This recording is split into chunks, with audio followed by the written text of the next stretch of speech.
작년 12월 3일 이후로 심리적 위축이 심해서 뭐 있던 손님도 얼마 안 되던 손님도 다 떨어져 나갔다고 현장에서 너무 어려워합니다.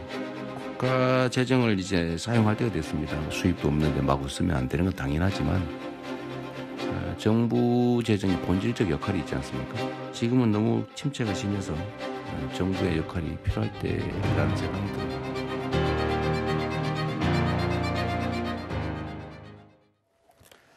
이재명 정부가 출범 2주 만에 2차 두 번째 추가 경정 예산안을 편성했습니다. 20조 원 규모의 나라 돈을 풀어서 지금 아주 힘든 가라앉아 있는 내수를 살리겠다는 구상입니다. 먼저 이재명 대통령의 대선 공약인 배드뱅크라는 것을 가동해서 소상공인 그리고 자영업자를 포함한 일부 개인 채무자의 빚을 탕감해주겠다는 거죠. 기준은 이겁니다. 7년 이상 동안 장기 채무에 시달리고 있는 사람이 대상이 됩니다. 그야말로 자영업자들을 짓누르고 있던 대출 빚이 탕감되는 것, 이거는 아마 자영업자들한테는 굉장히 희소식일 수밖에 없습니다. 그들이 다시 재기할 수 있도록 돕겠다는 얘기죠. 하지만 일각에서는요, 이런 부분을 지적하고 있습니다. 그렇다면 지금까지 있는 돈 없는 돈 빌려가면서 빚을 열심히 갚아갔던 사람들, 그래서 빚을 다 갚은 사람들, 이 사람들만 바보가 된 게 아니냐라는 자조 섞인 목소리가 들려옵니다. 빚을 안고 갚지 않고 끝까지 버티면 나라가 갚아주지 않겠냐, 이런 도덕적 위기가 해이가 또 조장될 수 있지 않겠냐, 이런 지적이 나오고 있습니다. 어떻게 보십니까? 대표적인 이제 논란거리가 될 수 있죠. 지금 이미 온라인상에 특히 인터넷 커뮤니티를 중심으로는 특히 젊은 층을 대상으로 했을 때 이 부분이 상당히 논란이 되고 있습니다. 왜냐하면 자영업자들은 대부분 처음에 이제 사업을 시작할 때 대부분 대출을 많이 받습니다. 뭐 인테리어를 한다든지 가게 권리금을 낸다든지 이런 여러 가지 거액의 돈이 들기 때문에 채무가 생깁니다. 그런데 꼬박꼬박 그 돈을 열심히 갚고 또는 그 채무를 이기지 못해서 대출이자라든지 이러한 것들이 너무 부담이 돼서 중간에 폐업을 했던 정말 수많은 자영업자들이 있을 것입니다.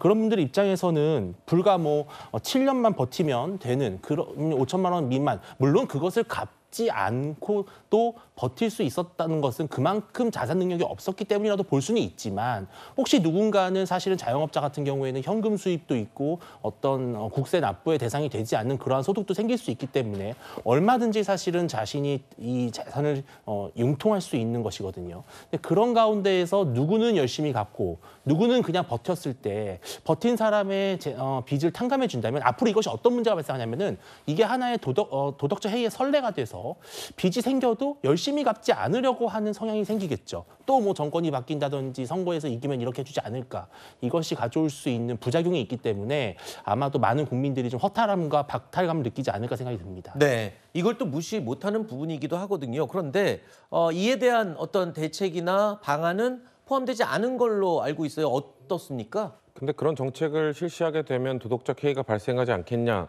근데 이번 정책이 처음이 아니거든요. 네. 그러니까 1997년 그 IMF 이후에도 한번 했었고요. 그리고 2013년 박근혜 정부 초기에도 한번 했었습니다. 박근혜 정부 때는 2008년 글로벌 금융위기 엄청나게 있었던 그 후파가 뭔가 2014년 정도에 있었고 가계부채가 너무 늘어나고 있는 상황이었기 때문에 그 당시에도 30만 명 이상의 빚을 탕감해주는 정책을 추진했었죠. 그 이후에 뭔가 도덕적 해이가 일어났습니까? 정말 어려운 사람들을 구제해주는 이런 방식들은 정말 국가 금융 위기일 때, 정말 국가 경제 너무 힘들 때 늘 있었습니다. 그러니까 저는 이 정도의 배드뱅크를 통해서 그 자영업자들의 부채를 탕감해주는 정책을 추진하는 이 상황, 97년 IMF, 2008년 글로벌 금융위, 그에 준하는 지금 경제 위기 상황이라고 저희는 판단을 한 겁니다. 네. 그렇기 때문에 말씀하신 것처럼 도덕적 해이를 어떻게 방지할 것인가, 대신에 기준을 명확하게 해야겠죠. 정말 이 자영업자가 갚을 능력이 없기 때문에 지금 못 갚고 있는 건지, 네. 그런 것들만 좀 명확하게 한다면은 뭔가 도덕적 해이, 그리고 형평성의 문제, 공정성의 문제, 이런 문제들은 저는 불식될 수 있다고 생각합니다. 알겠습니다. 지금 빚을 갚은 사람들이 억울한 부분을 들여다보는 것보다는 더 많은 사람을 살리는 게 우선이다. 이런데 더 비중을 뒀다라고 그렇게 제가 이해를 하도록 하겠습니다. 여기 한 가지 더 문제로 지적되는 부분이 있습니다. 이재명 정부는 빚을 진 사람들의 채무를 탕감해주는 예산의 절반을 민간 기업인 금융사에 도움을 받겠다 이렇게 얘기했어요. 이 말은 민간 금융사에서 도움을 받겠다. 글쎄요, 손을 벌리겠다는 건데 민간 금융 관계자 쪽에서는 이런 얘기를 합니다. 이거 4천억 원을 내놓으라는 건데 솔직히 당황스럽다. 이렇게 얘기를 합니다. 기존에도 장기 연체 채무 탕감할 때는 금융권에서 같이 조력을 했죠. 네. 국가 예산으로만 다 안 되기 때문에.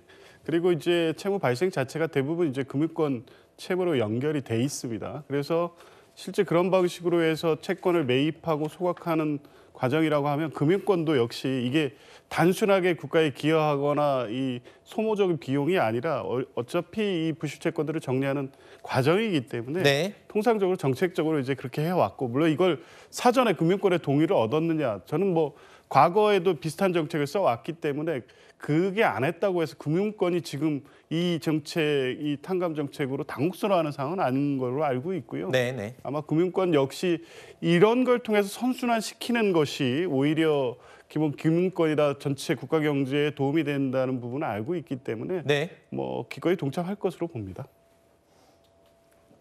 그리고 여러분도 다 아시다시피 이번 추경의 핵심은 바로 전 국민을 대상으로 한 소비 쿠폰 지급입니다. 보편적인 지원이죠. 자, 이 소비 쿠폰은 소득에 맞춰서 단계적으로 액수가 달리 지급될 예정으로 확인이 되고 있습니다. 1인당 최대 많이 받는 사람은 52만 원까지 받을 수 있는 걸로 확인이 됐는데요. 자, 다만 현금으로 직접 주는 건 아닙니다. 그러니까 대형 마트나 백화점 또는 시장 이런 곳에서는 백화점 같은 곳에서는 사용이 제한이 되고요.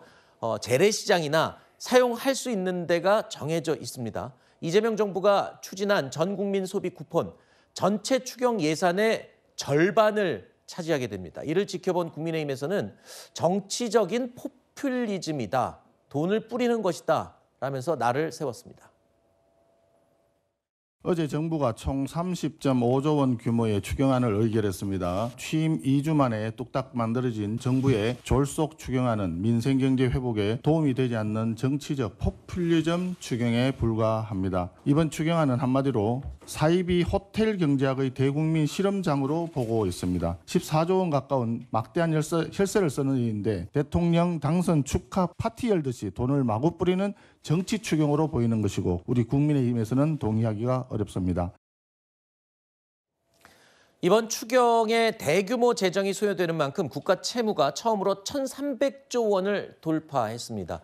재정 건전성에 빨간불이 켜질 수밖에 없는 그런 상황이 됐는데 내수 진작도 좋긴 하지만 국가 부채가 느는 것은 결국 다음 세대에게 부담을 지우는 것, 뭐 이런 것이다라는 지적이잖아요. 국민의힘은 지금. 그러니까 이제 국가 부채가 늘 수도 있는데 그 느는 만큼 향후에 경기 진작 효과가 큰 쪽에 투자를 해야죠. 돈을 지출해야 되는데 그게 지금 안 되고 있다는 거예요. 네. 예를 들면 많은 분들이 얘기하는 게 그 SOC 사업 등에 지금 추경을 더 넣어야 된다.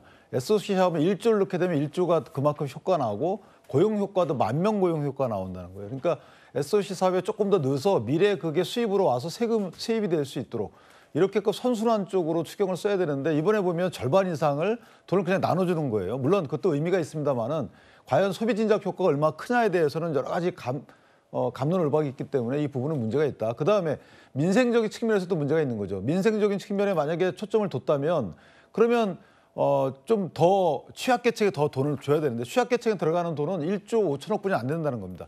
10조 원을 쓰는데 민생경제에 1조 5천억만 들어가는 11% 정도뿐이 안 들어가는 거죠. 그러니까 이게 경기 진작인지 아니면 민생인지 애매하게 그냥 돈을 뿌린 거다라는 비판을 감수할 수밖에 없는 것이고 그다음에 이제 아까 비탄감 관련해서도 비탄감의 의미가 사실은 이제 어차피 상환 능력이 없게 되면 부실채권으로 가는 건데 이걸 왜 국가가 사주느냐에 대한 문제도 있어요. 네. 그래서 4천억 추가 출연해가지고 하는데 4천억만큼은 국가가 굳이 이렇게 할 필요가 있느냐. 왜냐하면 저거는 금융기관 입장에서 보면 어차피 못 받는 돈이기 때문에 저거 오히려 파산, 회생으로 가는 게 맞지 않느냐라는 어떤 조언도 있기 때문에 조금 더 정치한 게 다듬을 필요가 있지 않겠는가라는 반론이 있습니다. 알겠습니다.